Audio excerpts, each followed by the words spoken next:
Dominasi mutlak Inter di laga ini tak bisa dilepaskan dari variasi build up yang dilakukan. Lalu bagaimana Inzaghi membuat berbagai variasi build up tersebut? Bagaimana juga build up tersebut menopang kemenangan Inter? Temukan semua jawabannya di video ini. Kini Ranieri gunakan formasi 4-2-3-1.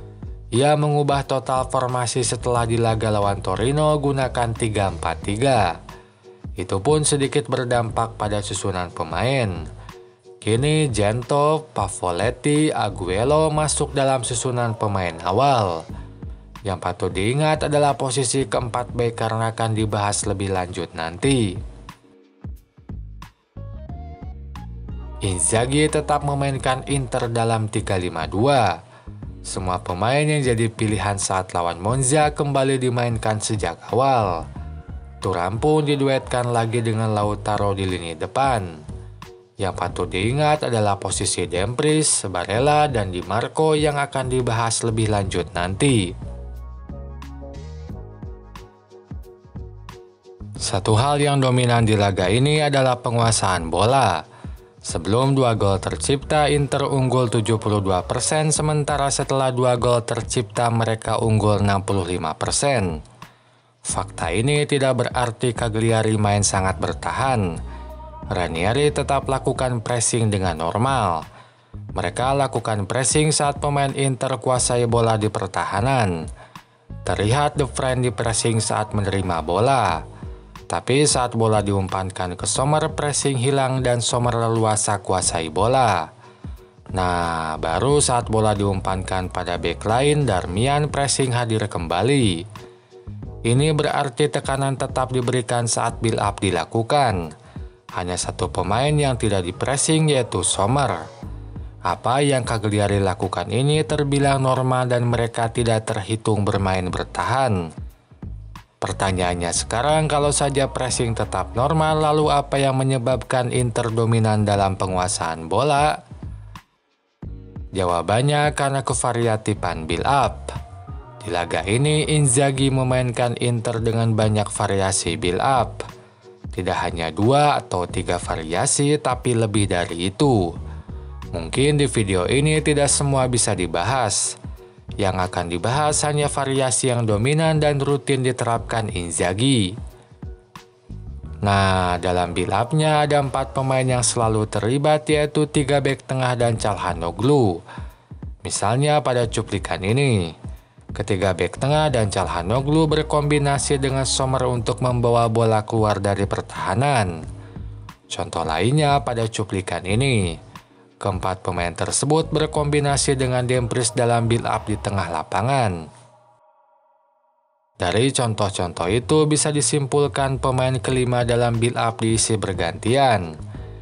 Nah, yang pertama rutin menjadi pemain kelima adalah salah satu wingback. Dumfries dan Di Marco bergantian main lebih dalam untuk berkombinasi alirkan bola ke depan. Polanya saat satu di belakang, satu lainnya di depan.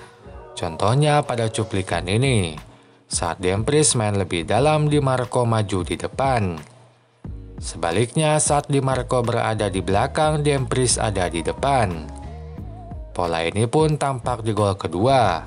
Di Marco ada di belakang menjadi pemain kelima dalam build up, sehingga Dumfries sejajar dengan Lautaro di depan. Itulah penyebab mengapa saat crossing dilakukan Di Marco, Dumfries bisa sejajar dengan Lautaro.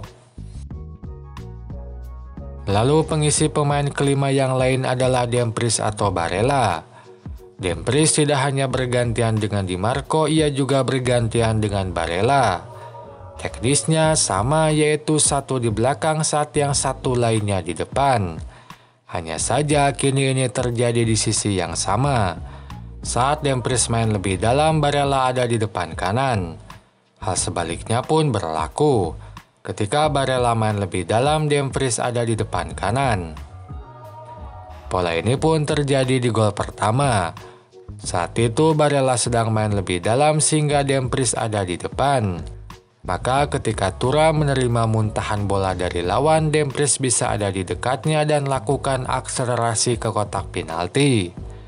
Thuram pun mengirimkan bola lalu tanpa kontrol ditendang keras oleh Dumfries. Gol pertama pun tercipta bagi Inter. Sementara saat sudah di pertahanan lawan, Inter bermain dengan mengeksploitasi sisi lapangan.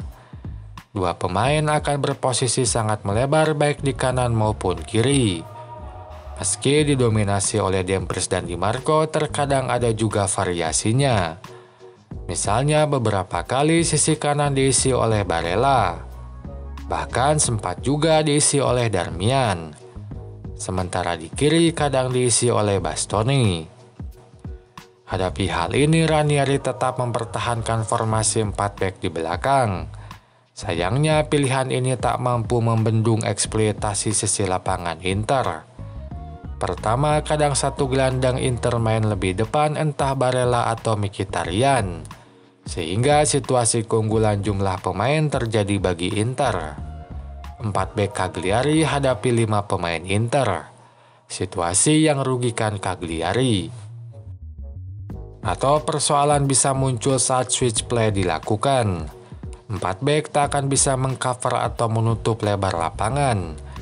Sehingga saat switch play dilakukan, pemain di sisi lain bisa tanpa penjagaan.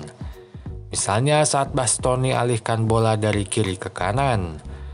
Dumfries mampu menerimanya tanpa penjagaan siapapun. Nah, faktor-faktor itu juga yang buat Cagliari semakin minor di hadapan Inter. Mereka sudah tak mampu bendung Inter saat build up, di dalam pertahanan sendiri pun mereka kerepotan. Hal ini pun akhirnya diubah Ranieri. Di menit 60-an ia lakukan sejumlah pergantian pemain dan ubah formasi di belakang menjadi 5 bek. 5 pemain di belakang bisa mengurangi ruang kosong di lebar lapangan, sehingga kini eksploitasi sisi lapangan Inter bisa lebih diredam. Namun sayang semua sudah terlalu terlambat. Itu saja pembahasan di video ini. Silakan tulis apapun pendapat kalian di kolom komentar. Sampai jumpa lagi di video selanjutnya.